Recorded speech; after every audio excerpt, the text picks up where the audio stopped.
le plaisir ce soir d'accueillir Isabelle Passico. Alors, beaucoup de monde la connaissent, c'est la directrice du pôle territorial et qui va venir nous faire le bilan du SCOT, puisqu'on arrive au niveau du SCOT, on arrive en fin de cycle. Voilà. Donc, chère Isabelle, je te passe la parole. Merci, Monsieur le Président. Bonjour à tous. Vous m'entendez bien? Oui, c'est bon. Surtout aussi, si vous avez des questions en cours de présentation, bien sûr, vous pouvez en poser après, mais n'hésitez pas aussi à m'interrompre pendant, parce que quand c'est interactif, c'est plus intéressant. Je fais attention à l'heure, j'ai oublié ma montre, donc j'ai le téléphone pour bien être dans les clous, parce que l'on m'a donné comme temps. Donc on peut passer à la diapositive suivante. Donc voilà, je suis venue là pour vous présenter le bilan du SCOT. On dit bilan du SCOT ou on dit aussi évaluation du SCOT. C'est exactement la même chose. Et je vais vous parler un petit peu de révision aussi du SCOT. Donc un bilan du SCOT, la loi oblige un territoire qui porte un SCOT de faire son bilan au bout de 6 ans. Enfin, dans les 6 ans, le bilan doit être fait. Et la révision du SCOT, pourquoi on va engager une révision du SCOT? Parce que le SCOT, donc, il a été approuvé en février 2020, donc vous voyez, il y a presque 6 ans, dans quelques mois, et il doit être compatible avec des schémas, des lois qui sont au-dessus du SCOT, et pour travailler sur cette compatibilité, eh bien, on doit réviser le SCOT. Et je vais vous en parler un petit peu plus après. Notamment des lois climat et résilience, vous en avez, je pense, beaucoup entendu parler avec le fameux zéro artificialisation nette, puisque vous avez travaillé sur votre PLUI arrêté maintenant, et donc vous avez dû intégrer cette loi dans votre projet de PLUI arrêté. Aussi le SRADET, le schéma régional d'aménagement et de développement durable et d'égalité des territoires, qui lui a été approuvé, enfin modifié en 2024, son approbation a été en 2024, c'est le schéma régional qui est juste au-dessus du SCOT. Donc nous, on doit vraiment intégrer ce qu'il y a dans ce schéma. Et quelque chose qui est important pour vous, pour votre territoire, c'est quand on a fait le SCOT en 2020, on avait déjà travaillé sur le diagnostic, sur le PADD, les élus avaient déjà débattu du PADD, et à ce moment-là, 4 communes de votre communauté de communes n'étaient pas dans ce schéma de cohérence territoriale, donc il s'agit bien sûr de Estiac-sur-Garonne, Paillé, Lyon, c'est Cardan. Et là, l'État avait dit, dès que le SCOT doit bouger, modification ou révision, il faudra bien sûr intégrer ces communes. C'est très important parce que vous avez votre communauté de communes qui est entière. C'est important que dans le SCOT, on retrouve l'entièreté de votre territoire. Et puis, quand on fait un bilan, eh bien, on doit en tenir compte bien sûr dans le nouveau SCOT. Voilà le cadre posé. Alors, je ne vais pas vous cacher que le bilan il est un petit peu particulier, puisque quand on demande à un territoire de faire un bilan au bout de 6 ans, sachant qu'on a approuvé le SCOT en 2020, et que, vous le savez tous, puisque vous avez travaillé sur le PLUI, normalement, l'efficience d'un SCOT, ça se traduit surtout dans un PLUI. Et donc les PLUI, ben vous, il a arrêté, donc votre PLUI, il n'a pas pu encore mettre en œuvre ce qui est écrit dans le SCOT. Sur le territoire du SCOT, il y a 5 communes. Rural Entre-deux-Mers, ils n'ont pas choisi pour le moment de faire un PLUI. Et très peu de documents ont été mis en compatibilité. Donc vous voyez un petit peu la complexité. Après, Suquiron des Réolés et le Bazadais, ils ont approuvé leur PLUI. Mais c'est vrai, ça ne fait pas longtemps non plus qu'ils sont en train de les mettre en œuvre. Donc vous voyez un petit peu la difficulté du sujet. On peut passer à cette diapo. Donc, comment on a quand même fait ce bilan, mais voilà, il y a des petits biais, et il faut le prendre tel qu'il est, mais c'est surtout la suite qui va être importante. Et puis aussi, parce qu'on a écrit des indicateurs, et quand on écrit des indicateurs dans un document, on fait de l'évaluation, que ce soit n'importe quelle politique publique, il faut bien réfléchir quand on les écrit, ce qui n'avait pas été le cas, et moi je l'assume techniquement parce que c'était pas moi le bureau d'études, mais en tout cas on n'avait pas bien travaillé ces indicateurs. Il se trouve que quand on a travaillé sur les indicateurs, on s'est rendu compte qu'au moins la moitié d'entre eux, on ne pouvait pas y répondre. Donc quand vous faites une évaluation, vous n'avez déjà pas la moitié des indicateurs, vous comprenez la difficulté. L'important, c'est ce que je vais vous présenter là, c'est d'avoir en tête ce que je vais vous présenter.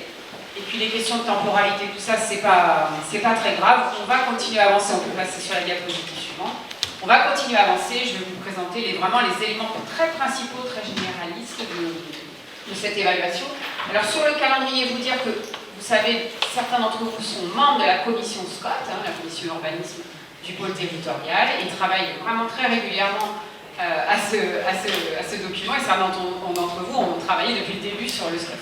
Donc vous voyez qu'on a lancé l'évaluation en janvier 2025, vous voyez là elle est terminée, il y a eu des allers-retours avec la commission, c'est normal, avec les personnes publiques associées aussi, et puis en juin il y a eu un rendu de cette première évaluation, et le bureau d'études est venu présenter ce que je vais vous présenter très rapidement tout à l'heure, en comité syndical le 13 octobre.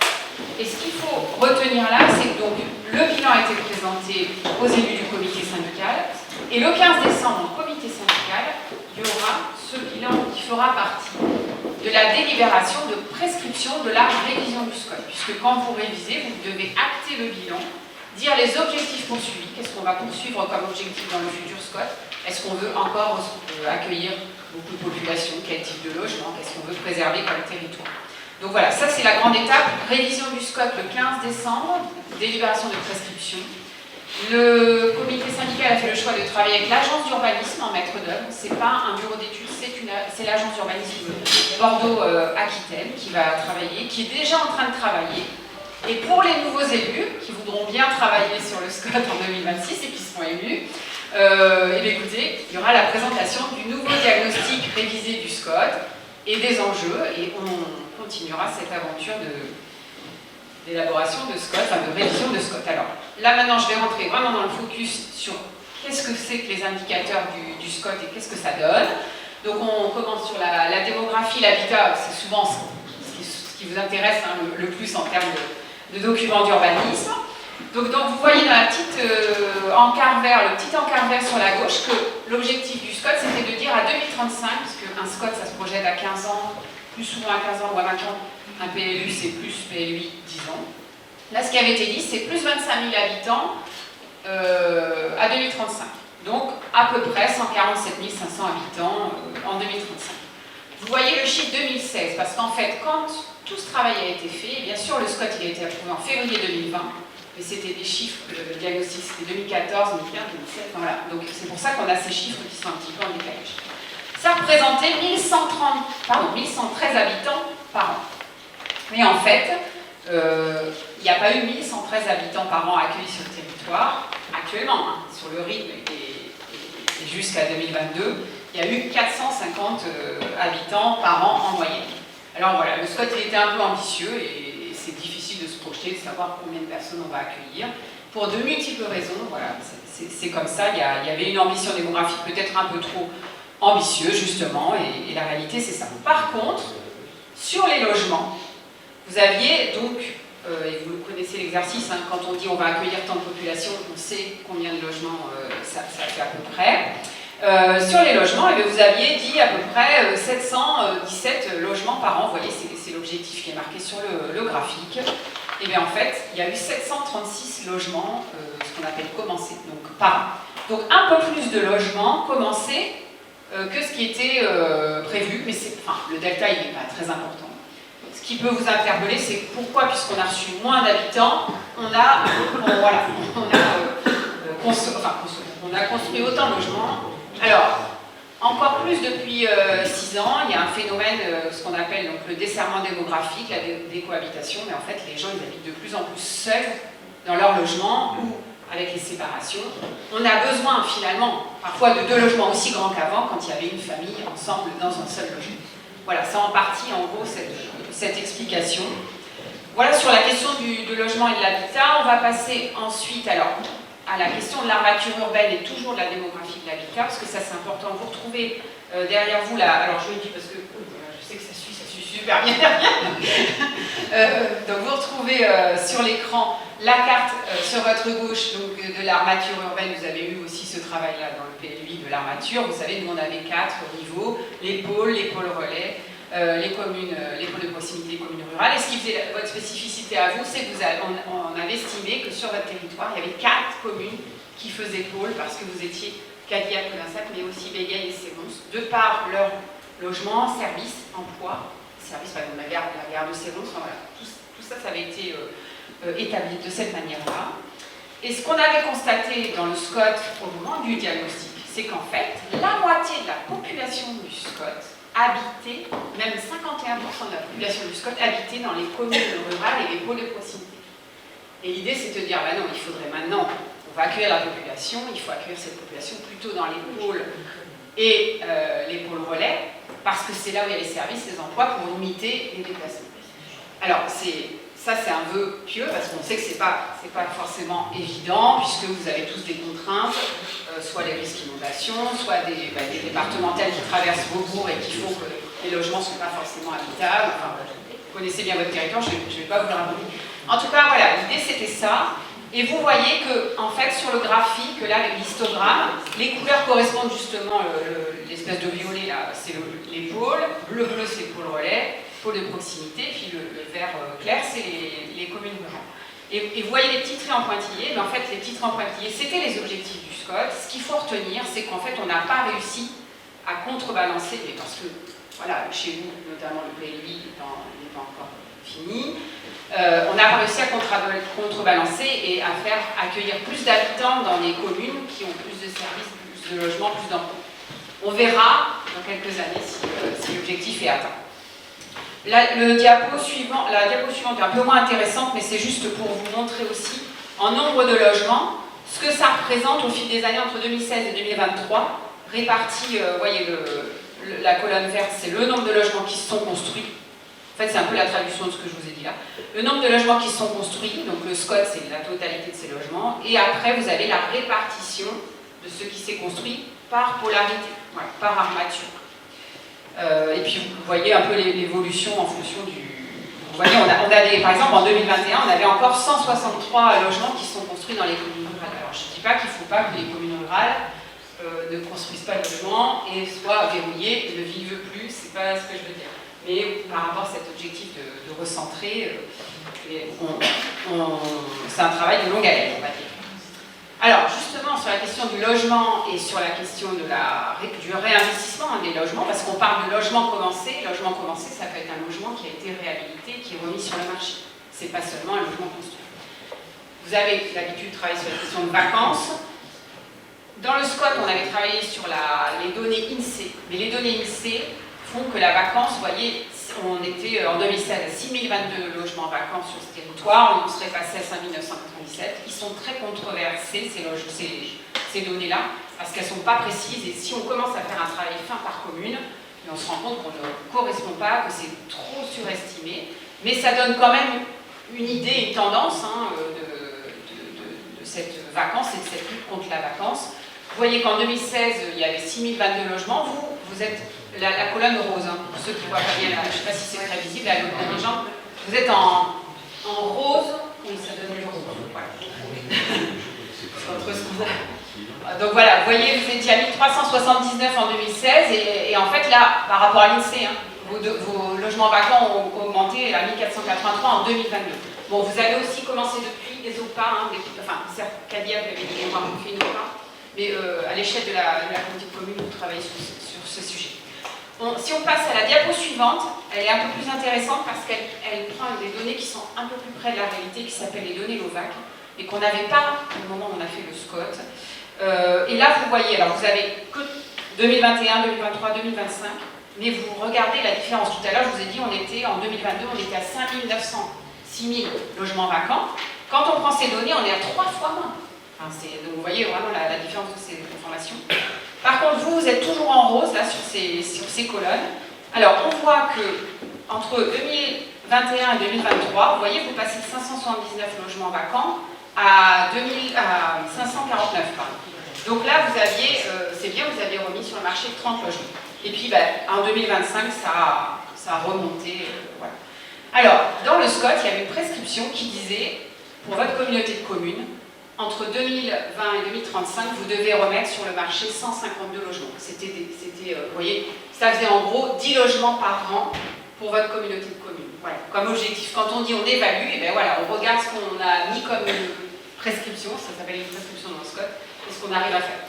Alors vous voyez, c'est très compliqué, puisque toute une année, vous avez 30 logements qui disparaissent, et puis après, vous passez à 23 en plus. Bon, voilà, là aussi, c'est un travail de longue haleine, et les opérations programmées d'amélioration de l'habitat et d'autres dispositifs aident à lutter contre la vacance. Et ça sera de plus en plus important de lutter contre la vacance, puisqu'on est sur la zéro artificialisation nette. Ça ne voudra pas dire qu'on ne pourra pas consommer de foncier dans les années à venir, mais qu'il faudra vraiment limiter. Vous avez aussi d'autres dispositifs, vice-président en charge de cette ville, ça me fait penser de parler de petites villes de demain et aussi ORT. Tous ces dispositifs-là concourent aussi, hein, vous avez bien travaillé là-dessus, vont concourir à vous aider sur la vacance. Je continue sur un autre indicateur qui est l'économie, puisque bien sûr dans le SCOT on n'avait pas écrit il va falloir développer tant d'emplois. On avait dit ce serait bien de temps, ce serait bien de limiter les migrations pendulaires et donc de créer de l'emploi. Donc dans la diapositive là, qui vous est présentée, c'est un peu le même système. La colonne verte, c'est tous les emplois du SCOT. Et vous êtes encore en rose. Donc par exemple, en 2016, il y avait 39 254 emplois sur le SCOT. Vous étiez à 8702. Et voyez globalement, que ce soit vous ou à l'échelle du SCOT, des emplois ont été créés. Alors heureusement, puisqu'on a lu la population, heureusement que des emplois ont été créés. Mais on est un territoire et c'est pas anodin parce que même le bureau d'études qui a fait l'évaluation dit c'est bien, nous on est content d'être sur un territoire qui dit on a créé l'emploi. C'est pas toujours le cas et on sait qu'en plus au niveau de l'agriculture c'est pas là où il y a de la création d'emplois malheureusement vu la situation. Donc il y a eu un peu d'emplois créés sur toujours le tertiaire mais ça c'est un peu classique en France, mais sur l'industrie aussi. Alors c'est pas forcément votre territoire mais sur le Basadé, voilà, même s'il y a eu une grosse fermeture d'entreprises, il y a aussi des entreprises qui sont arrivées industrielles et qui ont créé de l'emploi. Voilà pour la partie emploi. Le prochain sujet, donc la consommation d'espace, ça aussi c'est quelque chose qui est important puisque c'est ce qui fait votre projet aussi, hein, la consommation d'espace, c'est comment vous allez accueillir des habitants, mais aussi les entreprises puisqu'on était sur l'économie. Donc, l'objectif du SCOT c'était de dire, on consommera 37 hectares par an à l'échelle de ces 2500 km², puisque je rappelle, le SCOT c'est un quart de la Gironde. C'est quand même un grand territoire, il est rural, mais voilà. C'est 2500 km². Et là, l'objectif, c'est 37 hectares par an, tout confondu, hein, pour tous les usages confondus. Là, vous voyez, c'est très clair sur le schéma, on a beaucoup plus consommé que les objectifs du SCOT, entre 2021 et 2023. Et toute la partie, et pourquoi on a consommé, vous voyez, le bleu, c'est l'habitat. Donc là, il n'y a pas photo, comme disent certains, c'est très rapide, c'est l'habitat. Et ce qui est important, et je sais que c'est une préoccupation et elle est importante pour vous, c'est que vous voyez qu'il y a 26,4 hectares d'espace naturel agricole forestier qui ont été consommés. Sur les 231 hectares qui ont été consommés, il n'y en a que 26 pour l'économie, parce qu'en fait, vous n'avez pas pu consommer sur l'économie puisque vous n'aviez pas de foncier dédié et que dans votre projet de PLUI, c'est bien un de vos objectifs. Et il n'y a pas que vous. Par exemple, vous citez la CDC Sud-Gironde, ils avaient prévu d'étendre le parc d'activité de Mazères, de créer une zone d'activité économique aussi à Fargue de Langon. Et quand ils ont fait les études environnementales, ils se sont rendus compte que là, ils ne pourraient pas créer des zones d'activité. Voilà pourquoi, entre l'objectif du SCOT des 231 hectares et maintenant, ça s'est pas réalisé comme prévu. Et puis, je rappelle que 231 hectares, c'est sur 15 ans. Là, on n'est que 6 ans après. Je continue sur un autre sujet qui peut vous paraître peut-être un peu plus décalé, mais c'est vrai que dans le SCOT, on avait parlé de l'énergie aussi, et on va en parler encore plus maintenant, puisque vous savez qu'avec toute la question du développement des énergies renouvelables, ça impacte l'urbanisme, la création par exemple de panneaux photovoltaïques, de zones de panneaux photovoltaïques au sol, toutes ces questions-là. C'est important maintenant. Donc on avait aussi des données, je vais passer rapidement, mais vous voyez sur la consommation d'énergie du territoire, donc là on est entre 2017 et 2020, vous avez là, vous êtes sur la première colonne et vous voyez que votre consommation d'énergie, alors que vous avez reçu des habitants a baissé, vous étiez à 271 222 MWh en 2017 et en 2020 vous étiez à 243 916 MWh. Donc on sait qu'on essaie d'économiser l'énergie sur votre territoire, on voit le résultat. Alors le SCOT y est pour rien du tout. Hein. L'idée c'était de dire, parce qu'avec 2020, vous voyez ces données-là, le SCOT n'y est pour rien, mais c'est pour éclairer aussi plus, je n'ai pas fait exprès, le sujet. Sur les puissances installées, je vais passer. Le dernier sujet, c'est la ressource en eau, parce qu'on a un territoire qui, pour l'instant, arrive encore, et ce n'est pas le cas partout, mais à capter de l'eau potable. Mais par exemple, sur le Bazadais, pour votre information, ils ont dû enlever, retirer des orientations d'aménagement de programmation, donc des zones qui allaient être urbanisées, parce qu'ils n'avaient pas l'eau potable disponible tout de suite. Et s'ils avaient laissé écrit ces OAP dans le document d'urbanisme, l'État les embête pour autre chose en ce moment, mais en tout cas, ça ne passait pas. Donc ce qu'il faut savoir, c'est que là, c'est un exercice que le Bazadais a fait il y a 1 an et demi, 2 ans, ils ont dû réduire leurs ambitions parce qu'il n'y avait pas l'eau potable. Là, le graphique montre très clairement sur la dernière colonne que, bien sûr, vous êtes un territoire où il y a énormément d'eau prélevée, mais parce que c'est pour l'usage de Bordeaux Métropole avec Budos. Voilà, là, c'était juste une petite diapo pour vous dire que la question de l'eau potable, elle est fondamentale et qu'on avait déjà dit, attention, c'est une prescription qui était là-dessus, attention, on ne développera les territoires que si on a l'eau potable en fonction, puisqu'on est bien obligé d'avoir cette eau potable pour pouvoir accueillir la population. Voilà globalement, en résumé très très rapide, le bilan. N'hésitez pas, les élus qui sont autour de moi qui participent très régulièrement à me compléter. En conclusion, vous dire que, vous voyez, il y a des données, vous avez vu, même si j'étais rapide, il y a parfois c'est des données 2016, 2022, parfois c'est 2018, parce qu'en fait, en fonction des critères, des indicateurs, des domaines, on n'a jamais le même patron. Et du coup, on n'a pas ce qui s'est passé, et je sais que les élus, c'était pas agréable pour eux, et je comprends, on n'a pas ce qui s'est passé entre 2022 et 2024. Et on sait que c'est important aussi. Donc c'est pour ça que je vous disais que ce bilan, cette évaluation, il faut le prendre pour ce qu'il est, pour rebondir et pour que ça alimente le futur diagnostic du SCOT qui sera révisé. Ce qui est sûr, c'est qu'on a un peu trop consommé de foncier en proportion de ce qui avait été préconisé par le SCOT. Et là, c'est pareil, il faudra faire attention puisqu'on a la loi climat résilience, malgré tout ce qu'on a pu entendre, elle est encore en vigueur. Il y a eu des assouplissements qui sont passés. Il y a des propositions de loi ou des projets de loi, mais bon, vu le contexte actuel, ils ne sont pas débattus à l'Assemblée nationale en ce moment. Donc elle est toujours en vigueur, cette loi. Et donc, dernière diapositive, ce que je vous disais, ce qui est important là, c'est voilà, le comité syndical du 15 décembre qui va, normalement, si c'est bien délibéré, prescrire la révision du SCOT en s'inspirant de ce qui est là et en disant, mais, allez hop, on repart sur un nouveau travail.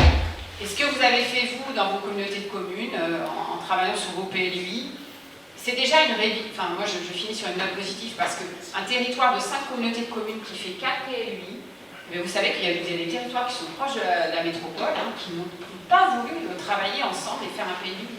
Alors, pour moi, techniquement, là, à propos de technicienne, pour moi, même si je suis bien consciente que c'est vraiment pas un exercice facile, ça a quand même beaucoup de sens de travailler ensemble à partir du projet que vous avez, et sur une déclinaison, c'est un outil qui permet de décliner vos ambitions. Je ne sais pas, vous m'entendez ou pas? Oui. Président, si vous me permettez. Non, mais avec plaisir. Je rebondis alors, sur le dernier point, sur le dernier point, Isabelle. On se demande si, vu les difficultés que l'on a avec les services de l'État, on se demande si on a bien fait de faire un PLUI, justement, parce que toutes les communautés de communes qui sont en PLUI aujourd'hui sont en déféré où nous, on est en attente d'avoir des avis contraires à notre projet. Donc en fait, si l'État tenait compte des besoins locaux, on aurait effectivement intérêt de se grouper. Or, on s'aperçoit que les constructions se développent sur les territoires de la Loire et de l'entour-de-mer, pour ne pas les citer, de façon anarchique. Moi, je suis limitrophe et donc je peux le constater. J'avais déjà provoqué une réunion chez l'ancien sous-préfet, le deuxième avant, sur lequel il avait fait une remarque à Thomas Chorel à l'époque, en disant que c'était pas normal que les services de l'État laissent construire des bâtiments en zone agricole sur des lignes de crête, etc., alors que nous, en PLUI, on est vitrifiés. Si vous permettez, je voudrais rebondir sur les premières diapos. Donc, vous avez dit qu'effectivement, on n'a pas pu inverser les courbes de population par rapport au pôle et au pôle relais. En fait, c'est très simple. Depuis les dernières lois, en fait, les communes principales, les pôles de notre CDC ont revenu aurait réduit. Donc en fait, non plus de document d'urbanisme pour autoriser cette correction. Ça, c'est le premier point. Sur les logements vacants, une remarque, on a pu tous constater que les logements vacants ont diminué simplement sur la rurale de l'Entre-deux-Mers. On peut imaginer que c'est tout simplement parce que les logements sont moins chers à réhabiliter, parce que le foncier, au départ, sur ces communes-là, étant plus loin de la métropole, est au départ déjà moins cher et plus facile donc pour les nouveaux habitants à réhabiliter. Oui, il y a cette explication tout à fait, et aussi le travail de long terme du CIFEM aussi, qui existe, donc un syndicat qui existe depuis 25 ans, qui travaille beaucoup avec les communes sur cette problématique. Donc effectivement, il y a les deux explications. L'autre point sur l'OPH, malheureusement, on constate dans les dossiers d'OPH que ça ne sert pas à rénover des logements vacants. En fait, ça sert à rénover essentiellement des logements habités aujourd'hui, sur la rénovation énergétique notamment, l'accessibilité, etc. Mais ça a très peu d'impact et on sait tous bien, pour ceux qui ont mis en place les taxations sur les logements vacants, que c'est très peu efficace parce que ce n'est pas assez dissuasif au niveau financier. Moi, je voudrais rebondir et je le dirai à nouveau en comité syndical du pôle, c'est-à-dire sur nous, CDC Convergence Garonne, on n'a pas eu les chiffres annoncés, mais on a seulement pu construire 3 hectares de commercialisation de ZAE sur les 26 en question que vous avez évoqués. Alors, on sait tous pourquoi. Aujourd'hui, on est en phase de création de ZAE, où l'État nous cherche des poils sur les œufs parce que c'est la seule sortie de l'autoroute qu'on souhaite urbaniser pour les ZAE. On était tout à l'heure avec le sous-préfet à la sortie de l'autoroute pour qu'il se rende compte au visu de la situation. Et aujourd'hui, l'État, nous, avec le pacte feu de forêt qui par après vient d'être signé, ben c'est d'ici de monsieur le sous-préfet tout à l'heure, je ne sais pas si vous voyez. En tout cas, donc, c'est cette problématique de création d'emplois. Aujourd'hui, malgré ça, moi j'ai constaté tout à l'heure qu'il y avait quand même eu 700 emplois créés sur le Sud-Gironde, alors que chez nous, heureusement que les petites zones d'activité communales fonctionnent, parce que notre progression, elle est liée qu'à nos petites zones artisanales, on va dire, locales, et non pas à la ZAE, bien qu'on ait fini de commercialiser quand même un coup d'âne, qui a permis mais pas dans les proportions d'augmentation de l'emploi. Donc seuls 3 hectares en 10 ans quasiment. Donc c'est ridicule, quoi. Et tant que l'État ne nous aidera pas à créer de l'emploi, contrairement à ce qu'il annonce à longueur de journée dans la presse en disant qu'ils veulent réindustrialiser, nous on a des entreprises réindustrielles qui veulent s'installer, on est incapable de leur fournir des terrains. Et le dernier point sur la ressource en eau, et après je laisserai parler à mes collègues s'ils veulent, sur la ressource en eau, j'ai fait remarquer, comme vous l'avez fait tout à l'heure, qu'en fait, une fois de plus, on sera pénalisé comme sur les graviers, comme sur les matériaux de ressources en granulat, on sera pénalisé par la métropole, parce qu'en fait, on s'aperçoit qu'on est prélevé on aurait suffisamment d'eau sur le territoire, avec les sources de Budos, mais 99% de cette eau part à la métropole, et au détriment de notre territoire, sans aucune compensation, une fois de plus, quelle qu'elle soit. De la même manière que sur les granulats, on a tous les inconvénients, on a très peu, alors les communes ont peut-être quelques avantages sur les granulats, mais on fournit entre 30 et 40% des granulats à la métropole et au bassin arcachonnais, sans aucune autre compensation que les quelques emplois qui sont sur le territoire. Voilà les remarques que je voulais faire. D'autres interventions?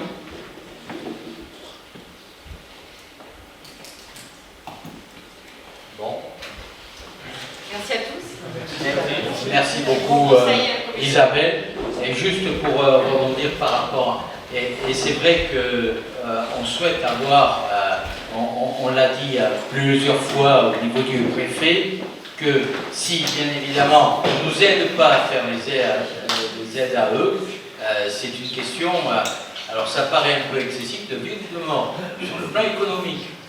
Parce que, bien évidemment, nous, on a les entreprises qui veulent venir, on a tout ce qu'il faut, et simplement, là, on vient de nous dire que le préfet aurait signé le pacte 4.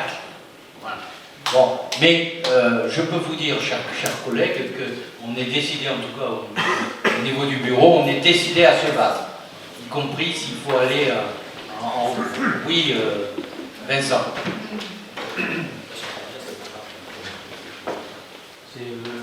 Juste une réflexion, et merci Alain de rapporter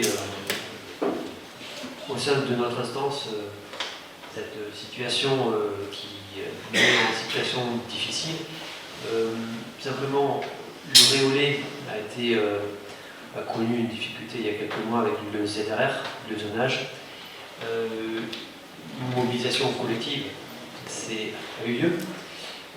Est-ce qu'il ne serait pas envisageable qu'il y ait une motion de notre Assemblée pour justement demander, pour affirmer une volonté collective que l'on porterait au niveau de la préfecture et du ministère? Bien, déjà je rappelle, Vincent, tu as raison de dire ça, mais à chaque fois que nous parlons, que ce soit au préfet, que ce soit à ceux avec qui on échange, on parle au nom de la communauté, bien évidemment. En plus, nous avons fait plusieurs courriers ailleurs, auprès des parlementaires, de façon qu'ils puissent non seulement nous accompagner, il y a un rendez-vous qui est pris avec le préfet de région par rapport à ça, et on a demandé aux parlementaires de nous accompagner pour soutenir notre démarche, et j'espère que ça sera pour le moins un peu efficace. Voilà. Mais tu as raison de dire, on peut faire une motion, mais à chaque fois que la collectivité, le conseil communautaire s'est exprimé, j'ai cru comprendre en ce sens. Donc on ne fait que traduire effectivement ce qui est l'attente de tout à chacun au niveau de cette communauté de communes Convergence Garonne, qu'on voudrait voir un peu plus éclore sur le plan de l'économie. Voilà, merci Isabelle, et puis de la clarté de tes propos, voilà, comme ça. Voilà, bon retour, à très bientôt. Bon, donc chers collègues, on va passer au conseil communautaire. Donc je vais faire l'appel. Catherine Bertin, Daniel Boucher, Christiane Casimajou a donné pouvoir à Didier Casimajou, Catherine Sosa,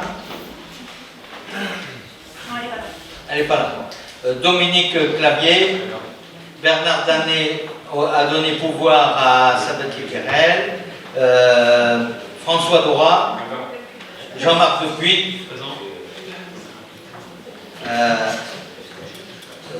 Mylène Doro, Bernard Dréau, Florence Ducos, Patrick Esper, Catel Edzart, non, Laetitia Faubé, Thomas Filiat, Marie Fortinon, Michel Garat, Jérôme Gauthier,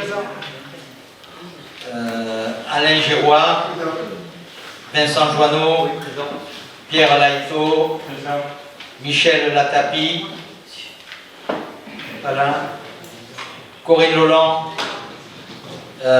Julien Le Tacon, pour pouvoir à Jean-Patrick Soulet, André Massieu, Bernard Mateil a donné pouvoir à Jean-Marc Dupuis, Valérie Méneret, Jean-Bernard Papin a donné pouvoir à Mylène Doro, Frédéric Pédurand, Patricia Peignet a donné pouvoir à M. Pédurand, Jean-Marc Pelletan, Jean-Claude Pérez a donné pouvoir à Alain Quérens, Denis Pernin, Maggie Perronin, Sylvie Porta, Alain Quérens, Audrey Rénal, Denis Rennes, François Sabatier-Querel, Jean-Patrick Soulet et Aline Techné. Bon, donc nous allons désigner comme d'habitude donc un secrétaire de séance. Je vous propose la candidature de Dominique Clavier. Est-ce qu'il y a une opposition? Abstention? Je vous remercie beaucoup. Nous passons aux décisions. Alors, décision 2025, donc les DIA sont comme d'habitude affichés à l'écran. Donc décision 2025-70, attribution et signature du marché portant sur l'accompagnement et l'élaboration d'un plan intercommunal de sauvegarde à la société Sector pour un montant de 34 980 € TTC. Ensuite, donc des décisions 2025-71, conclusion d'une convention d'animation avec le château Tourteau-Cholet. Donc c'est, pour ceux qui s'étonneraient, donc c'est sur le pôle, sur le rôle du vin pendant la Première Guerre mondiale, et donc c'était porté par le RLP. Décision 2025-72. Avenant numéro 1 au marché de fourniture et de préparation de repas, de l'accueil de loisirs de Virelade, afin d'augmenter le nombre maximum de repas sur le marché. Décision 2025-73, signature d'un contrat de location à usage professionnel avec la commune de Podensac pour une durée de 12 mois, reconductible une fois, pour un loyer mensuel de 1627 € 26 centimes. Donc, c'est l'ancienne trésorerie, là où se trouve l'urbanisme aujourd'hui. Décision 2025-74, signature d'une convention de prestation de services avec la commune de Loupiac dans le cadre de la compétence de l'accueil de loisirs. Donc, personnel contractuel mis à disposition impossible, d'où prestation de services. Décision 2025-76, attribution et signature du marché de fourniture et de pose signalétique d'information et d'orientation sur les chemins de randonnée du schéma communautaire. Lot numéro 1, attribué à Picbois Pyrénées pour un montant de 11 600 € hors taxe, et soit 13 944 € TTC. Lot numéro 2, attribué à Adichatz pour un montant de 17 428 € 30. Pas de TVA. Lot numéro 3, attribué à Adichatz pour 7 721 et toujours pas de TVA. Pourquoi? Parce que c'est une association. Donc à ce titre-là, on n'a pas... voilà. Et je vous précise, chers collègues, que nous sommes restés dans l'enveloppe budgétaire prévue. Décision 2025-77, convention de mise à disposition des véhicules de la CDC au profit de la crèche Croquelune jusqu'au 31/12/2025. Décision 2025-78, convention de mise à disposition des véhicules de la CDC au profit des crèches gérées par éponyme jusqu'au 31/12/2025. Décision 2025-79, convention de mise à disposition des véhicules de la CDC au profil du collège de Podensac pour l'année scolaire 2025-2026. Voilà. Donc, s'il n'y a pas de remarques particulières, nous allons passer à l'approbation du privé du Conseil communautaire du 1er octobre 2025. Il n'y a pas de remarques, en tout cas nous n'avons reçu aucune information en ce sens. Donc s'il n'y a pas de remarques particulières, je vous propose, chers collègues, de voter. Donc le scrutin est ouvert.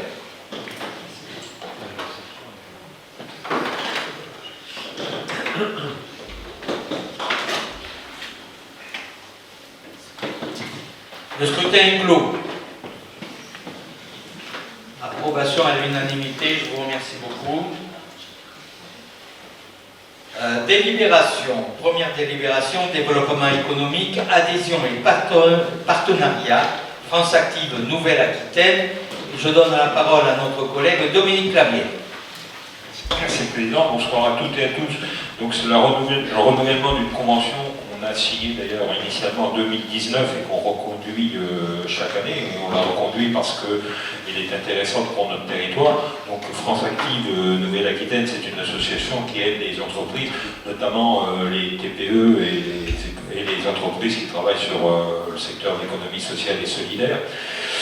Les aides en termes de conseils, de diagnostic, de financement et de mise en réseau.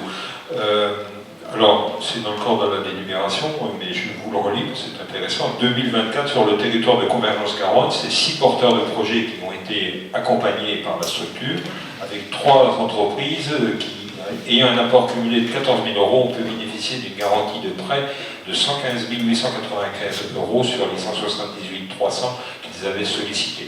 Donc c'est un accompagnement, j'allais dire, avec des effets tangibles, donc qui est intéressant. Donc je vous propose qu'on reconduise cette convention. D'ailleurs, c'est la convention 2025, on est au 1er novembre, il est temps de le faire. Et donc c'est un engagement qui en plus pour nous est extrêmement léger puisqu'il s'agit de verser 1 000 euros à cette association. Des remarques? Observations? Non? Je vous propose, chers collègues, de voter. Le scrutin est ouvert.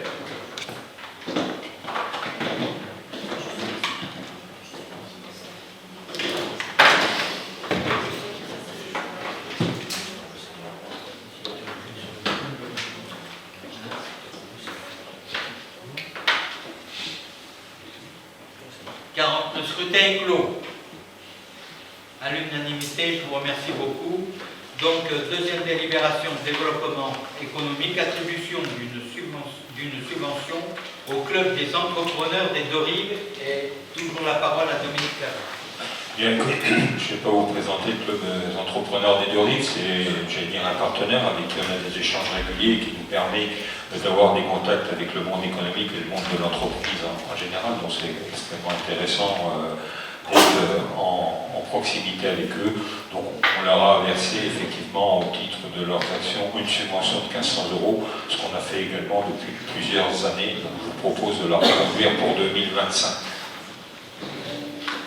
Des remarques? Non. Je vous propose de voter. Le scrutin est ouvert.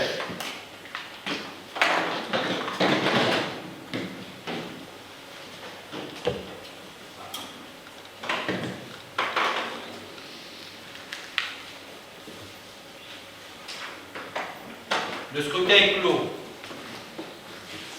40 voix pour. Merci beaucoup.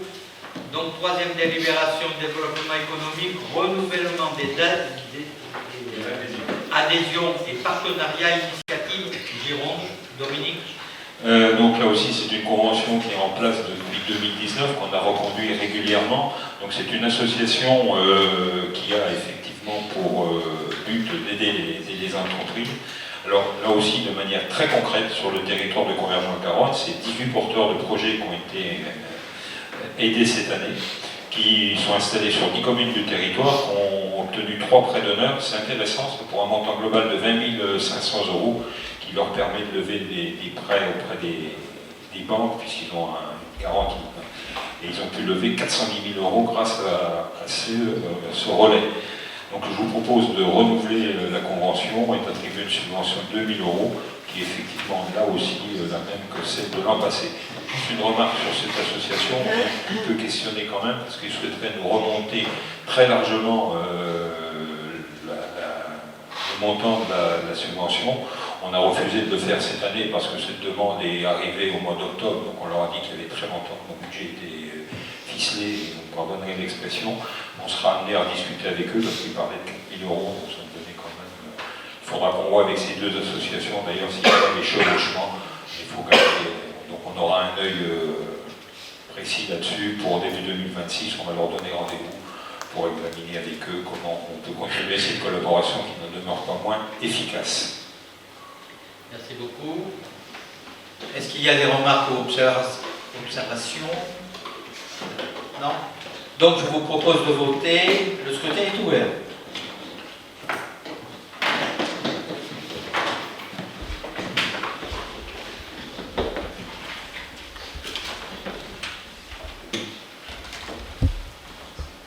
scrutin est clos. 40 voix pour, merci beaucoup. Délibération suivante, pôle accompagnement citoyen, règlement intérieur des sorties familles et seniors, modification de la tarification. Et je donne la parole à ma collègue de droite, Sylvie Portal. Bonsoir tout le monde. Donc le pôle accompagnement citoyen propose des événements à destination des habitants du territoire. C'est des sorties familles, des sorties seniors, des séjours seniors et des projets de participation à la vie locale. Les sorties sont un temps d'animation destiné à favoriser les liens entre les publics, mais aussi à rompre l'isolement. Elles permettent à tous les publics, seniors et familles du territoire, notamment ceux qui n'ont pas toujours les moyens financiers de participer à des activités de loisirs, de découvrir de nouveaux lieux, de nouvelles pratiques culturelles ou de plein air. Ces sorties permettent de partager des moments conviviaux. En effet, après 3 années, les tarifs doivent être réactualisés en fonction du coût réel des activités, tout en restant accessibles pour tous les habitants. C'est dans ce cadre qu'il vous est proposé de modifier la tarification du règlement intérieur des sorties familles et seniors mise en place par le pôle accompagnement citoyen. Vous avez été destinataire des nouvelles grilles et qui rentreront en application à partir du 1er novembre. Donc il est proposé au Conseil communautaire d'approuver la modification tarifaire. Est-ce qu'il y a des souhaits d'intervention sur ce sujet? Non. Je vous invite à voter. Le scrutin est ouvert.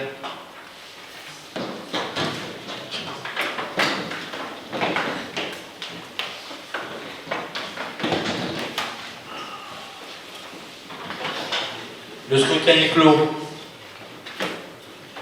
40 voix pour, je vous remercie beaucoup. Délibération suivante concernant les préventions et gestion des déchets, rapport SPL 2024. Je passe la parole à notre collègue, voilà, qui a un micro, je crois que c'est le dernier. Bonsoir à tout le monde. Ce rapport est le rapport de la SPL sur l'année 2024. Vous savez, nous sommes toujours en décalé d'une année.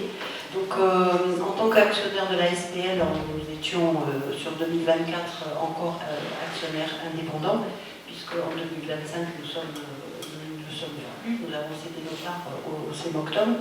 Sur 2024, donc, nous étions actionnaires en tant que Convergence Garonne, donc je vous précise que je ne participerai pas au vote.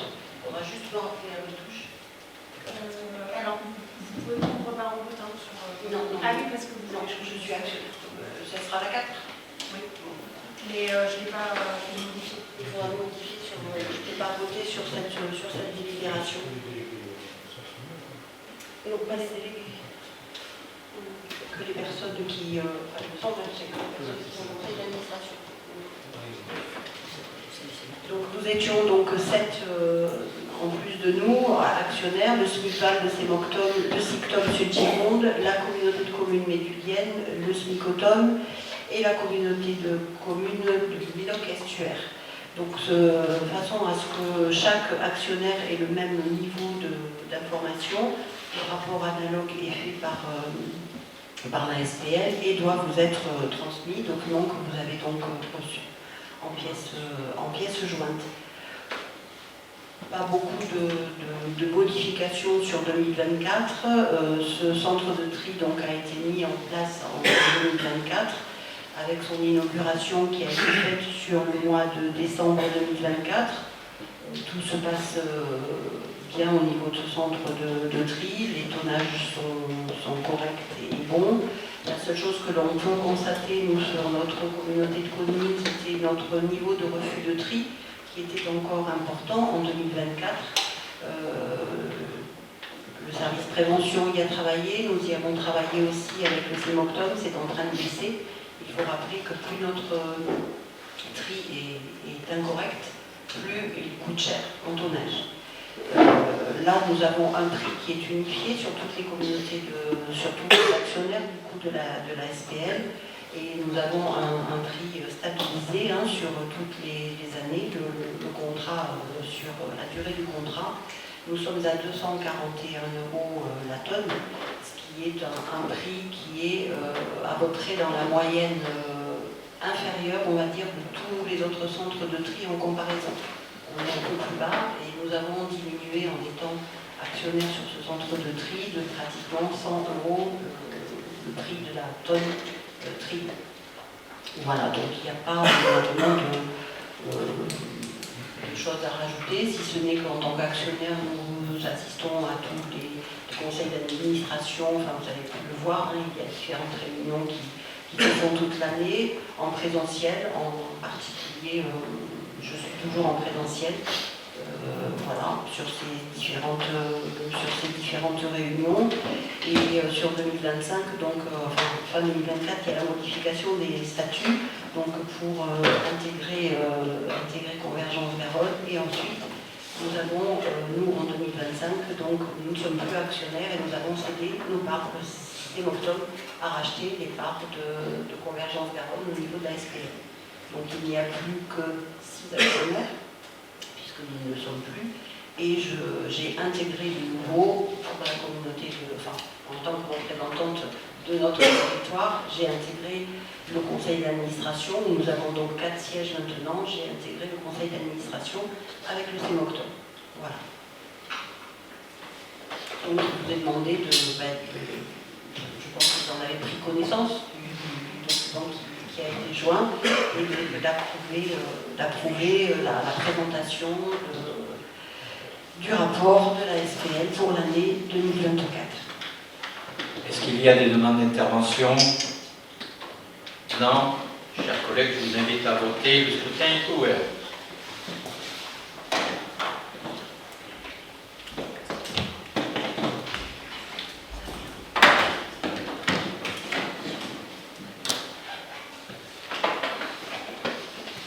Le scrutin est clos. 39 voix pour et une abstention.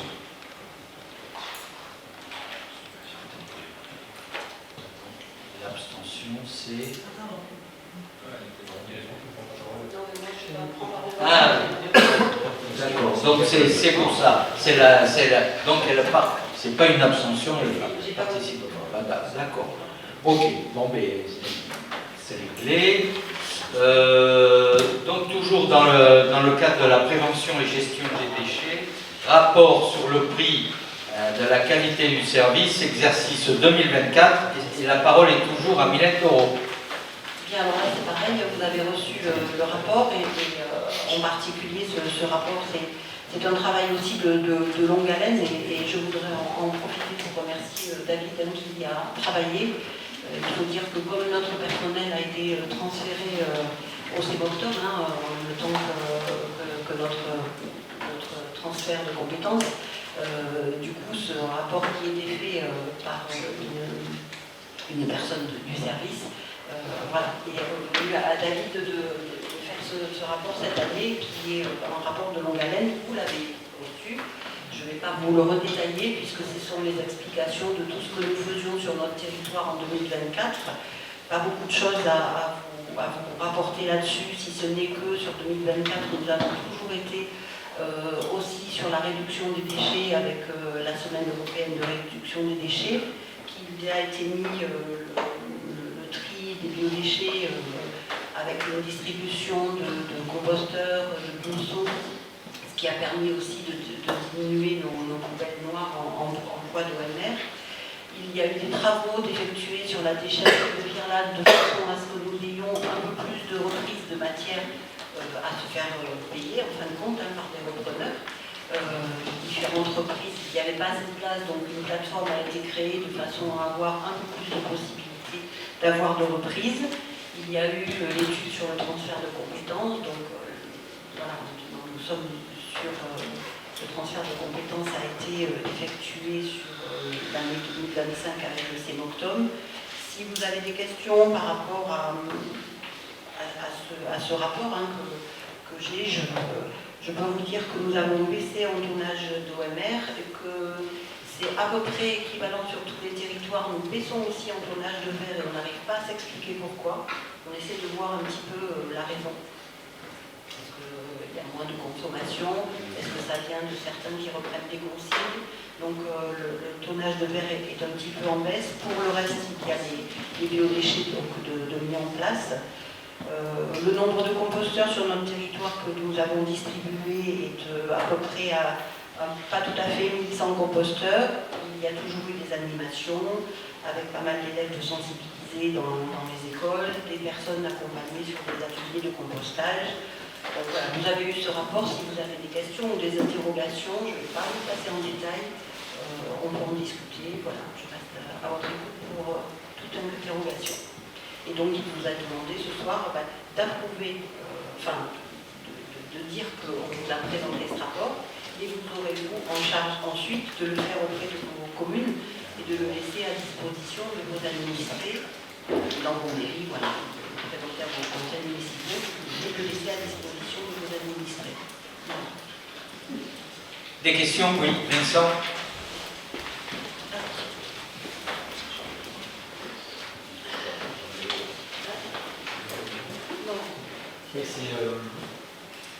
J'étais à moitié convaincu par la réponse qui m'a été faite dans le conseil syndical du 5 octobre concernant l'action qu'on pourrait mener pour expliquer le surcoût que génère du tri mal fait. Je pense qu'on ne se comprend pas bien. Je vais essayer d'être plus explicite. Enfin, c'est juste pour participer de la réflexion qu'on doit avoir collectivement à toutes les échelles de l'exercice de la compétence et en tout cas des responsabilités que nous avons nous en tant qu'élus. Et on peut communiquer de façon très simple. Il faut trouver le bon langage, le bon dessin pour expliquer qu'un tri mal fait, ça nous coûte très cher. Et je peux constater aussi dans nos poubelles, je pense qu'on le sait tous, dans les poubelles individuelles comme dans les bacs collectifs, on retrouve des OM dans le bac jaune et du vert dans le bac jaune. Et ça nous coûte cher. Maintenant, ça coûte cher non pas tant à l'individu, mais ça coûte cher à l'ensemble des usagers puisqu'on est à la tonne. Donc je pense qu'il faudrait qu'on puisse demander au CEMOCTOM qu'il y ait un papier très simple, une image, un texte très très court qu'on distribuerait, qu'on communiquerait dans les supports intercommunaux, sinon communaux, pour dire ça nous coûte cher, donc même si on est à la tonne, trions et soyons exigeants sur la qualité du tri parce que ça nous coûte cher. Merci Vincent pour cette intervention. D'autres interventions? Non? Donc je vous invite à voter, le scrutin est ouvert.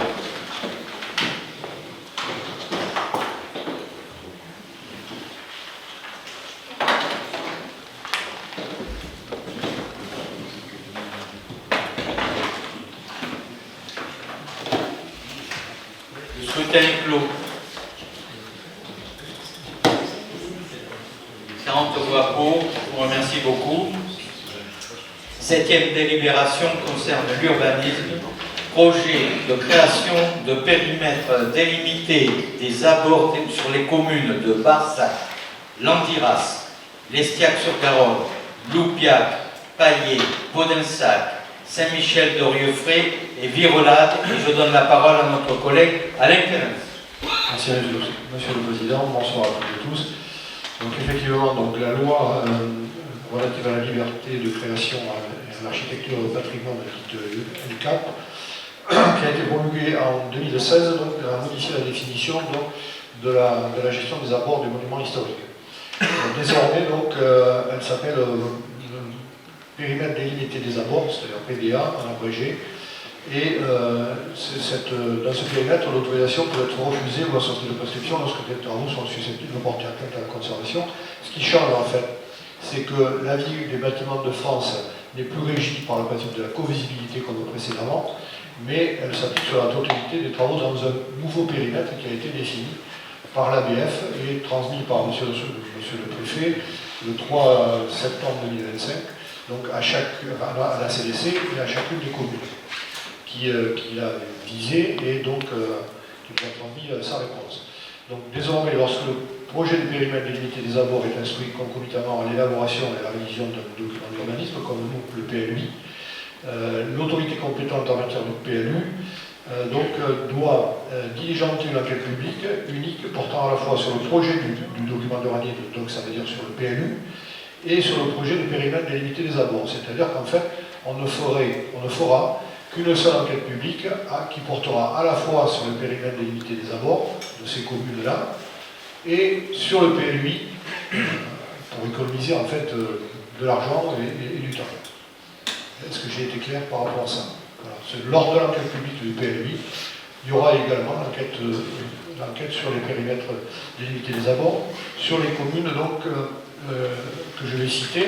Donc en fait, il y avait au départ, ce périmètre a été proposé aux communes de Barsac, Landirac, Lestiac, Boupiac, Paillet, Podensac, Saint-Michel-de-Rieuffray, Virelac. Toutes les communes ont délibéré. Seule la commune de Virelade a voté contre ce périmètre. On a échangé tout à l'heure avec Mme le maire en disant qu'elle pourrait peut-être revenir sur cet avis. Donc en fait, il vous est demandé, donc, considérant que tous les documents ont été portés à la connaissance à la fois de la CDC et des communes, d'autoriser le président à signer tout document afférent à cette demande de présentation et de dire que l'enquête publique sur les projets de TELA sera conjointe à celle du PLUI. En fait. Est-ce qu'il y a des questions par rapport à ça? Questions? Non? Donc je vous invite à voter, le scrutin est ouvert.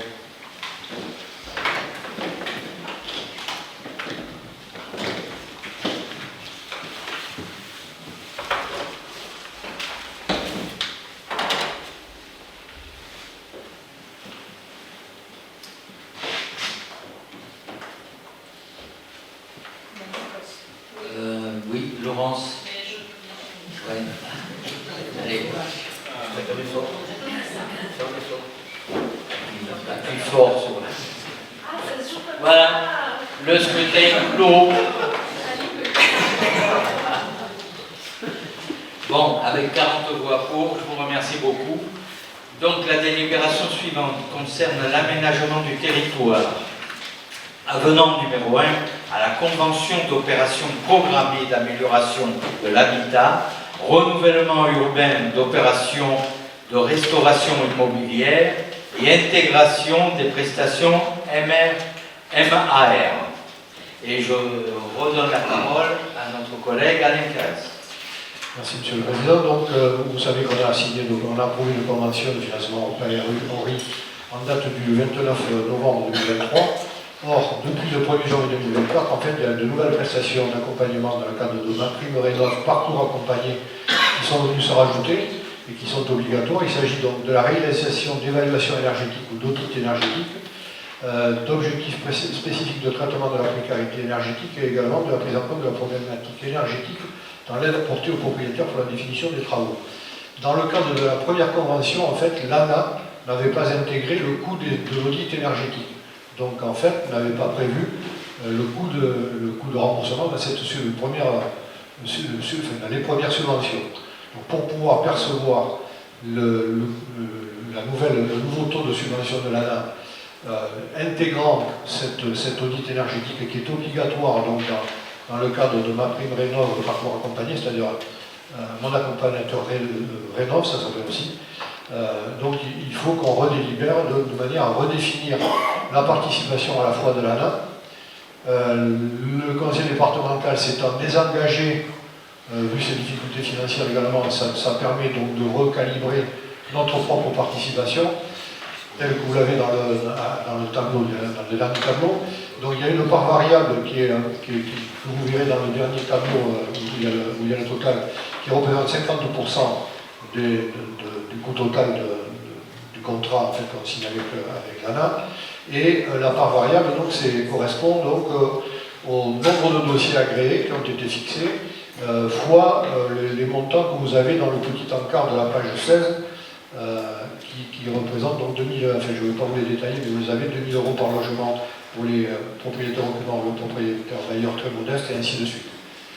Donc vous arrivez directement au tableau de la dernière partie, en fait, sur lequel la subvention de l'ANA donc, est décrétée, donc en fait elle représente que 138 248, dont sa part fixe est 77 213 €, et la part variable évaluée donc, en fonction du détail que vous avez en dessous, à 100 000 520 hors taxe. Donc l'ANA, pour finir, je reprends, nous subventionnera pour l'année de 138 248 €. Le Conseil régional de Nouvelle-Aquitaine à hauteur de 10 000 € et notre propre participation sera de 37 063 €, pour un montant total hors taxe de 154 426 €. Donc il faut donc reproposer à votre voix cet avenant qui permet de redéfinir ces montants, d'autoriser M. le Président à signer cet avenant, d'approuver donc ce nouveau plan de financement, de dire que les crédits nécessaires font l'objet d'une AECP pour une durée de 5 ans, et d'autoriser également le Président à solliciter une subvention au titre de l'ANA, auprès de l'ANA au titre de l'OTARU ORI, et enfin d'autoriser le Président à effectuer toutes les démarches administratives et financières nécessaires à ce dossier et à signer tous les documents. Des questions? Non? Je vous invite à voter. Le scrutin est ouvert.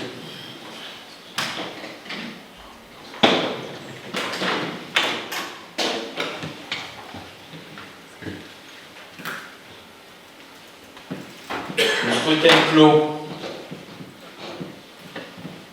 40 voix pour. Je vous remercie beaucoup. Le SPANC. Rapport annuel sur le prix et la qualité du service, exercice 2024. Et la parole est donnée à notre collègue François Doran. Merci, Monsieur le Président. Bonjour à toutes et à tous. Le SPANC assure le contrôle technique de l'assainissement non collectif conformément à la loi sur l'eau et le milieu aquatique, c'est-à-dire le contrôle des installations neuves ou réhabilitées et le diagnostic des installations existantes. Depuis le 1er janvier 2010, les prestations de services ont été attribuées à la société SOR pour une période de 6 ans, soit jusqu'au 31 décembre 2026. Le dernier règlement de service date de décembre 2024. Les statuts de la communauté des communes définissent la compétence assainissement non collectif, inventaire et contrôle de l'état de l'assainissement individuel. L'objectif des contrôles est de donner à l'usager une meilleure assurance sur le bon fonctionnement de son système d'assainissement et de préserver l'environnement. Il fournit également les informations réglementaires et les conseils techniques nécessaires à la bonne réalisation et au bon fonctionnement de son système d'assainissement non collectif. C'est une mission obligatoire. C'est l'article L 2224-8 du CGCT. La périodicité des contrôles est de 6 ans. Les premiers diagnostics ont lieu en 2007. Sur 27 communes, 22 sont concernées par son SPANC depuis 2021, sauf l'Escacture-Garonne, Donzac, Omette, Escoussan et Paille. La population desservie est d'environ 1318 habitants pour 3327 installations d'assainissement non collectif. Le nombre d'opérations effectuées dans le cadre du service en 2024 est de 546, pour un montant total de 63 228,63 € hors taxe.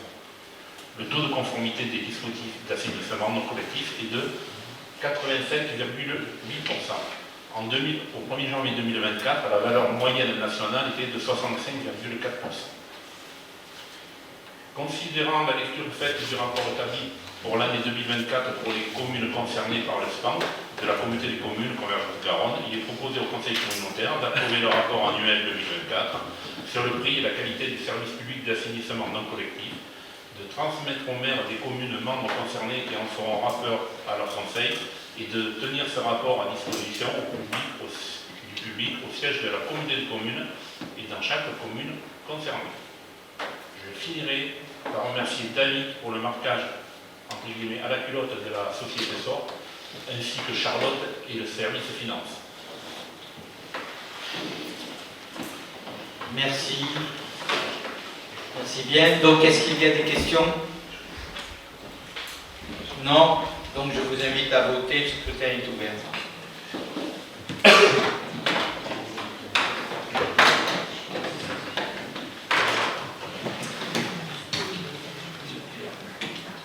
Le scrutin est clos. 40 voix pour, merci beaucoup. Délibération suivante concerne l'enfance et jeunesse, remboursement d'une paire de lunettes. Et je donne la parole à notre collègue vice-président Jean-Patrick Soulet. Merci Président, bonsoir à tout le monde. Alors, c'est une délibération pas très commune, mais vous allez comprendre, c'est un petit enfant de 4 ans qui a était équipé depuis quelques jours d'une paire de lunettes et donc du coup la maman avait demandé donc, à l'équipe d'animation de faire preuve de vigilance le fait qu'il porte bien et qu'il s'assure qu'il garde ça avec lui, qu'il ne sorte pas surtout des yeux. Et en fait, on a constaté que cet enfant avait plus de lunettes à un moment donné, donc du coup notre responsabilité est engagée puisque l'équipe d'animation a reconnu qu'elle n'avait pas fait suffisamment de vigilance. Donc du coup, la collectivité et l'assurance ne courent pas ce genre de dommages, puisque comme ça il n'y a pas de tiers, et puis comme si dans comment ça s'est passé, comme c'est considéré comme un putain aux agents. Donc il vous est proposé donc, de pouvoir rembourser cette paire de lunettes à la famille pour un montant de 177 € TTC. Oui, Je m'interroge, oui. pas en cause, mais juste sur ce que ça ouvre comme possibilité, c'est-à-dire le jour où un enfant oublie son pull, le jour où... c'est la question de l'assurance, pas la question de la délivrance que je me questionne. Je m'interroge juste sur quelle porte on ouvre, en fait. Et en fait, alors je ne connais pas du tout le domaine de l'assurance, mais je m'interroge sur est-ce qu'on ne peut pas faire en sorte qu'on soit couvert pour ce type de dommage. Est-ce que ça risque de nous coûter plus cher, mais je pense que là, ça peut... ce genre d'information circule relativement vite dans le monde scolaire, je peux vous dire. Donc, je m'interroge sur les genres que ça vaut. Voilà. Oui, vous avez raison, Laurence, mais bon voilà, après c'est un enfant de 4 ans. Non, mais c'est le contexte en fait, et on a vraiment, vous avez été vraiment sensibilisé par la maman de pouvoir quand même faire attention, etc. Et bon, après voilà, ce sont des lunettes, c'est pas un pull ouvert quoi. Voilà. Oui, non, mais je comprends ce que vous voulez dire. Effectivement, voilà. Ça peut être un manteau, des parents peuvent venir nous voir en disant qu'un manteau coûte très cher et on met plus exactement ça. Alors, je vous invite à, alors je sais pas dans vos écoles, mais je vous invite à aller voir à l'école de séance ce nombre de vêtements qui sont à disposition sans personne. Mais ma question n'est pas tout à fait innocente. Voilà. Ça, je crois que tous les maires sont confrontés à cette affaire qu'on trouve dans les cours de récréation. D'ailleurs, je suis étonné parce qu'il y a des vêtements qui sont de marque, qui coûtent très cher. Et voir que les parents ne cherchent pas à récupérer soit le manteau, soit le t-shirt, soit le pull, m'inquiète un petit peu parce que, bon, à l'heure d'aujourd'hui, c'est quand même un peu compliqué. Par contre, ce que je voulais dire, c'est que ce type de délibération, on est en train de travailler, et il n'y a pas que ça, mais que ça puisse rentrer dans les délégations du président et par extension donc, de l'avis du bureau pour éviter effectivement que dans le cadre d'un conseil communautaire, on alourdisse à souhait le contenu, étant donné que ça peut être géré, comme on n'est pas sur des sommes volantes, ça puisse être traité par le président et éventuellement son bureau si le juge utile. Voilà, donc il va y avoir certainement sur les propositions, sur la prochaine mandature, des propositions d'élargir effectivement les délégations du président pour pouvoir traiter ce type de problème. Bon, ceci dit, il faut quand même voter. Donc je vous invite, chers collègues. Monsieur le Président. Oui, excusez-moi. On a une remarque en aparté là. Est-ce qu'il est judicieux d'indiquer le nom de la famille? Non. Il faudra l'enlever. Alors en fait, je vous explique sur la délibération, on est obligé de l'avoir parce qu'il faut qu'on fournisse au SGC le nom de la famille qui collabore avec la Qui sera bénéficiaire du remboursement. Mais on pourra l'enlever sur le compte rendu, mais ça... Et tu as raison, ça me paraît tout à fait...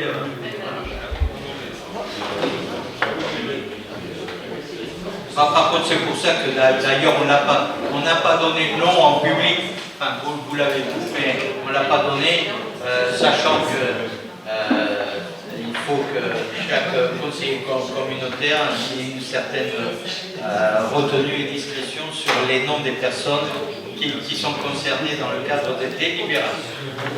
Donc, s'il n'y a pas d'autres interventions, je vous invite, chers collègues, à voter. Le scrutin est ouvert.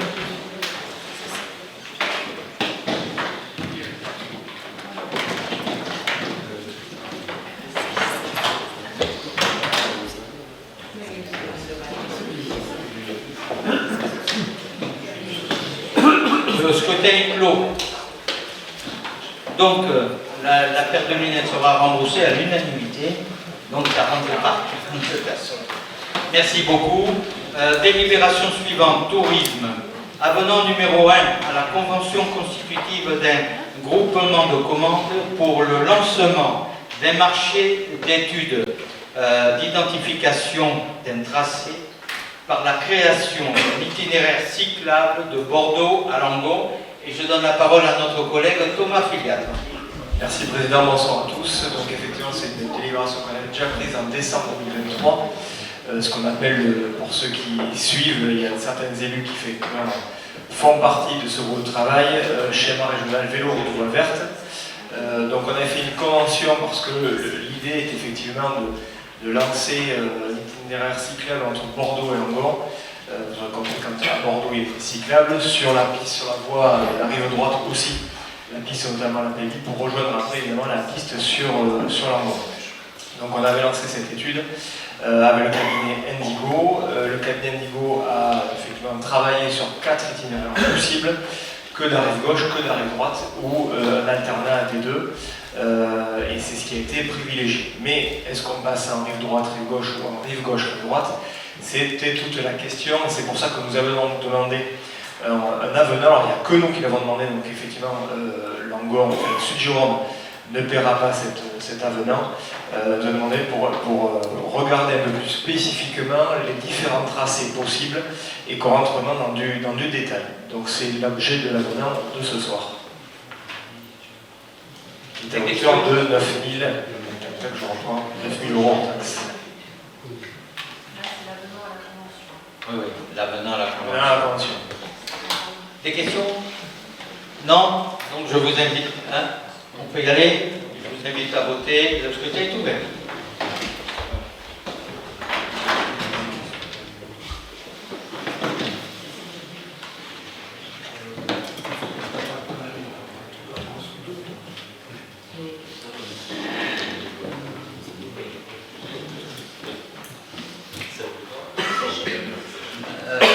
Oui, Aline. Voilà, le scrutin est clos. 39 voix pour, une abstention. Tout à l'heure. Monsieur Massieu. C'est la même que tout à l'heure. Je vous signale l'instant. D'accord. Tout à l'heure, quand vous cherchiez l'abstention, c'est moi. Ok. D'accord. Très bien. Délibération suivante. Toujours dans le cadre du tourisme. Signature de l'avenant numéro 2 à la convention de délégation de la compétence de la gestion des itinéraires de promenade et de randonnée intégrés au schéma communautaire. Et la parole est toujours à notre collègue Thomas Filiat. Merci, vous savez qu'on est ce qu'on appelle plus communément les chemins de randonnée, en gros. Sujet sur lequel on travaille depuis quelques années, pour ceux qui même le mandat d'avant, pour ceux qui ont connu. Donc effectivement, on est sur une convention de délégation de compétences de la gestion des itinéraires en promenade au chemin de randonnée, délégation de compétences du département. On a lancé effectivement une étude globale sur toutes les communes. Dans cette convention, il était précisé que le département participait financièrement à hauteur de 25 000 € hors taxe sur la partie études.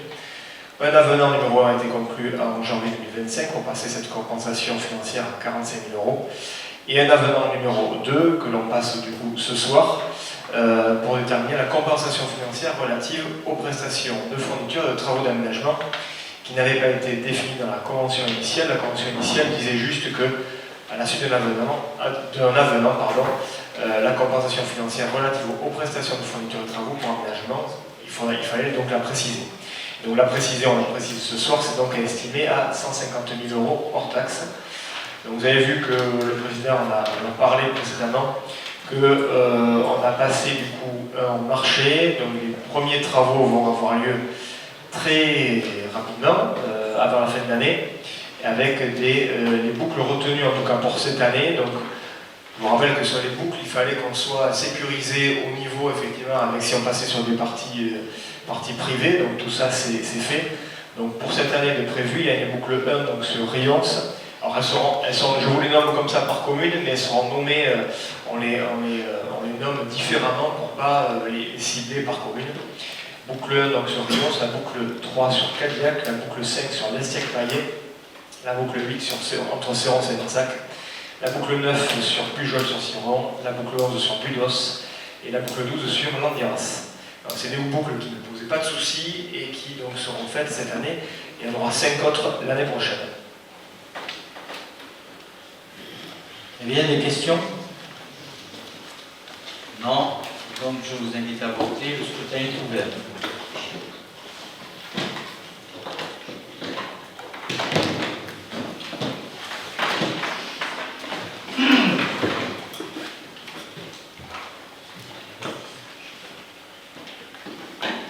Le scrutin est clos. 39 voix pour et une abstention. Non, un vote contre André Massieu. Nous passons à la délibération suivante, les finances. Adoption des admissions en non-valeur sur le budget principal 66. Dominique Clavier. Bien, bon, c'est une procédure normale que vous connaissez tous. Alors le montant qu'on doit passer en non-valeur est de 63 875,29, c'est une somme importante, et concerne à 98% les ordures ménagères. Il y a 800 ou 900 € qui concernent les centres de loisirs. Le reste concerne les ordures ménagères, ça correspond à 180 ménages. En la moyenne arithmétique, mais ça ne veut rien dire, c'est 221 €, donc, mais avec des écarts extrêmement importants. Et ce qui pose d'ailleurs un des sujets dans le recouvrement de ces petites sommes, c'est qu'il y a des sommes de 100, 120, 130, 140, 150 € qui sont irrécouvrables parce que ça coûte plus cher d'aller les chercher si tant est qu'on a les moyens de le faire, plutôt que de les passer comme ça. Donc ça, on a cette somme. On aura une admission en non-valeur sur le même sujet, certainement avant la fin de l'année, qui devrait être malheureusement un peu plus importante, mais on demande à travailler avec la DGFiP pour absolument nettoyer tous ces comptes et essayer de faire un point zéro. Je veux dire que l'année dernière, j'avais dit au moment du budget qu'on devait provisionner 500 000 €, une estimation qu'on avait faite concernant le risque que l'on avait, c'est ce qu'il y a dans nos comptes. Malheureusement, cette somme, je pense, ne sera pas suffisante. Il faudra certainement la bonifier de 200 000 300 000 € si on veut tout solder, mais ça ne sera pas fait totalement pour la fin d'année. Je profite de l'occasion, là, parce que hier, on a rencontré M. Benjelou, qui est venu, d'une part, se présenter, puisque c'est notre nouveau, comment il est, trésorier, responsable GSC.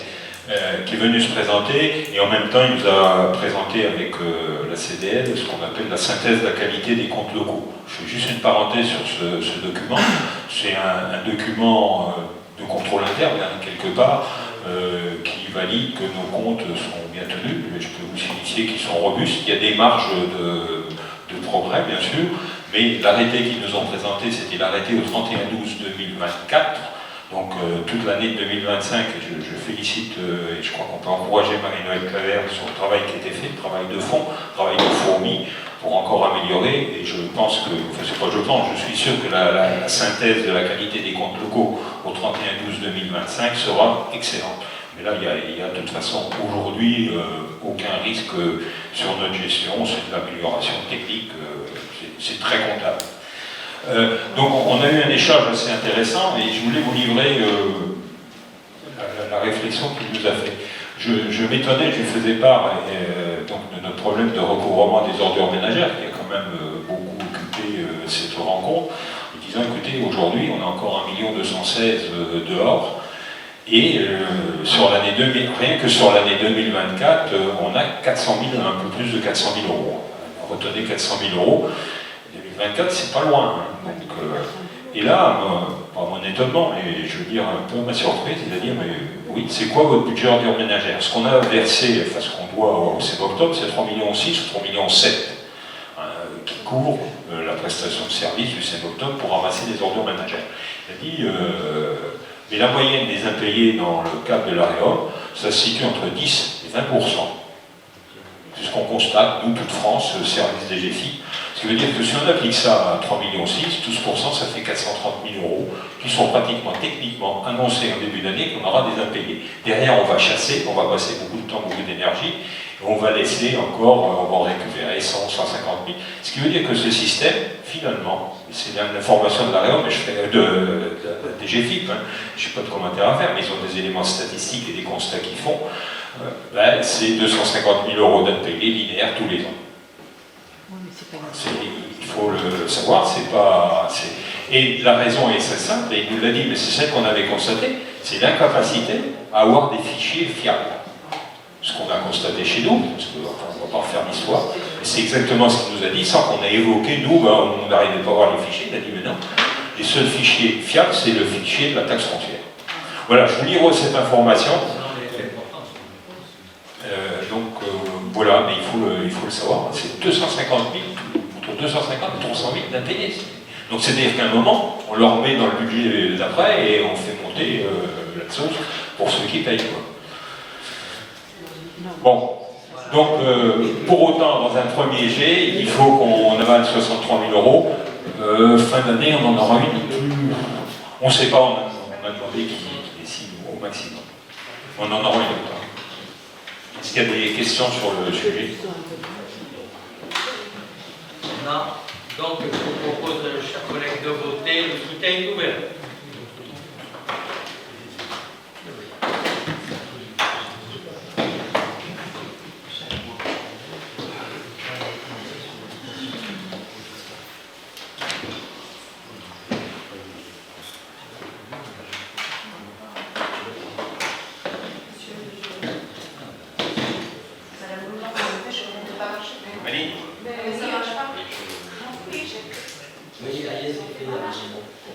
Ouais, le scrutin est clos.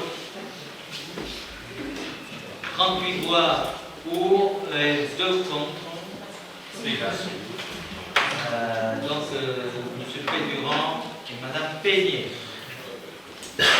Ok, délibération suivante, l'adoption des admissions en non-valeur sur le budget annexe du SPAN 660-25. Oui, même exercice, donc j'ai pas beaucoup de commentaires à faire. On a nettoyé, j'allais dire, 3 807,09 €, toujours les mêmes causes, les mêmes effets, pour que nos comptes soient.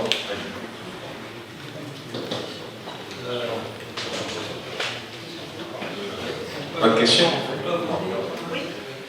Donc, s'il n'y a pas d'intervention, le scrutin est ouvert.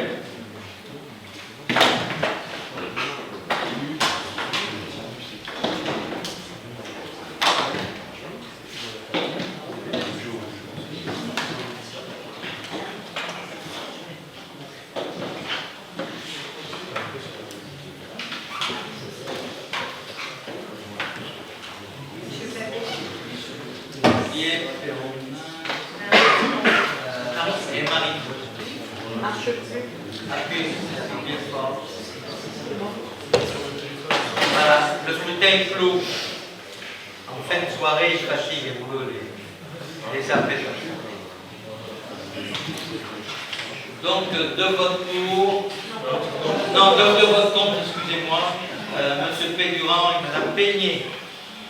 Donc, finance reprise des provisions pour aide au retour à l'emploi sur le budget principal, 660 €. Oui, vous savez que l'aide au retour à l'emploi, c'est une obligation qui nous est faite pour des agents qui sont effectivement, qui se retrouvent, même après nous avoir quittés, bien entendu, sans emploi, et donc c'est nous qui devons les aider. Donc on fait une provision en début d'exercice. Cette provision elle est faite en fonction de l'estimation qu'on fait, du nombre d'agents possibles qui pourraient faire valoir ce droit. Donc on avait estimé lors de la confection du budget qu'on avait un risque entre guillemets ou une obligation qui pouvait monter jusqu'à 50 000 €. Donc c'est ce qu'on avait mis en provision. En fait, la consommation 2024 sera à 22 763,23. Donc on fait un jeu d'écriture, on reprend la provision, on paye les aides et on reconstitue la provision à 50 000 € pour toujours être même dans la même sécurité budgétaire. Pas avoir de mauvaises surprises. Question? Non? Le scrutin est ouvert.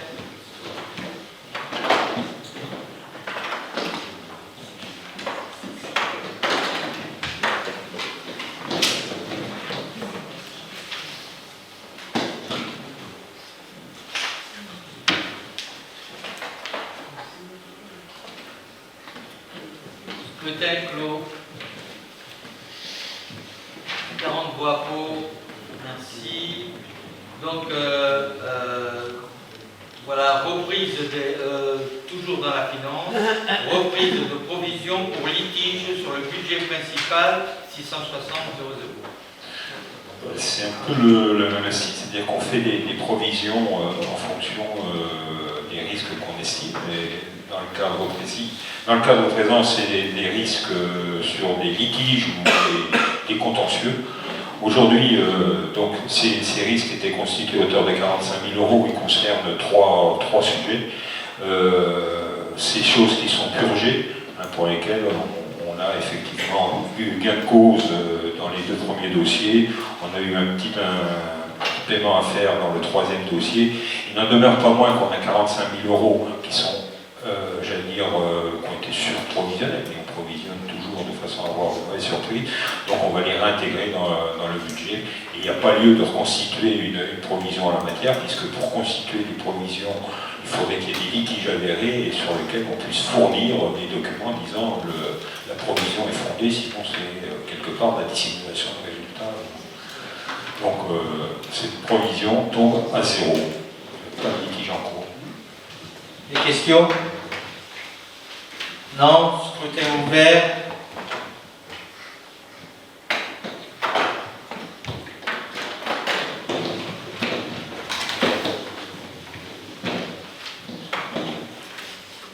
Scrutin clos. Voté à l'unanimité, merci beaucoup. Délibération suivante concernant toujours la finance, budget annexe 660-25 SPANC, approbation de la décision modificative numéro 1, Dominique Clavier. Oui, alors, c'est une décision modificative qui porte sur 3 000 €. On passe 3 000 € du compte études recherche sur des créances admises en non-valeur pour équilibrer notre écriture. Rien de particulier sur ce mouvement. Des questions? Non? Scrutin ouvert.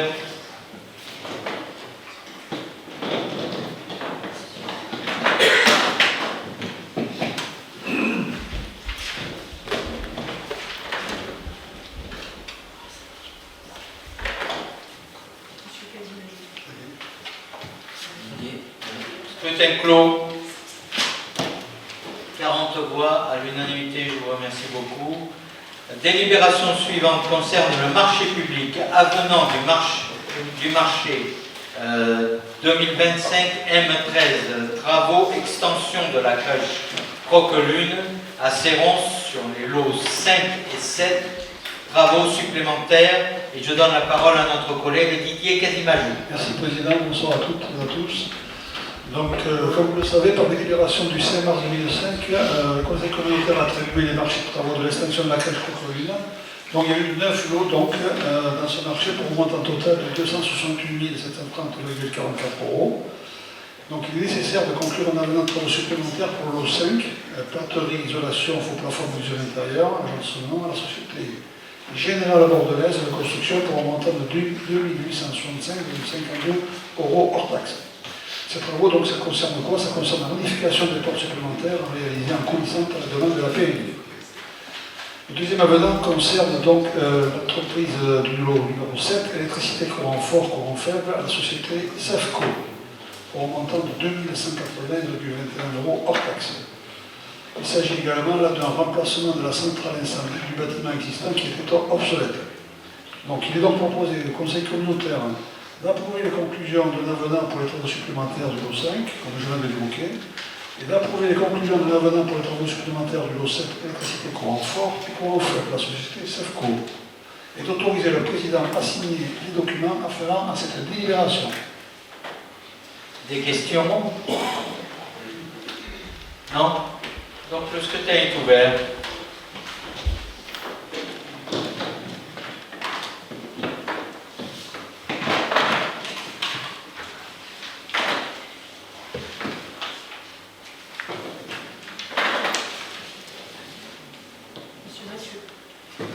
André. Oui. Le scrutin est clos. 40 voix pour, je vous remercie beaucoup. Et dernière délibération pour ce soir, marché public, avenant numéro 1 au marché 2024 M08, élaboration d'un plan local d'urbanisme intercommunal, lot 2, élaboration des OAP, et je donne la parole à Alain Kérenz. Merci Monsieur le Président. Donc le lot 2 effectivement faisait l'objet de l'attribution de marché à l'entreprise Cyril Bonnet pour un montant de 49 525 € et prévoyait donc la réalisation de 35 OAP. Or, à la demande des communes, il en a été réalisé 16 de plus, donc ce qui monte à 51 OAP. La collectivité avait également accordé un délai supplémentaire par ordre de service pour prolonger cette demande de marché. Donc là, le montant de l'avenant pour la réalisation de ces 51 OAP donc, augmente de 12 000 € hors taxe. Il faut donc conclure là, cet avenant et pour payer donc ces travaux supplémentaires demandés par la collectivité. Je vais donc proposer de valider cet avenant. Des questions? Non? Donc je vous invite, chers collègues, à voter. Le scrutin est ouvert.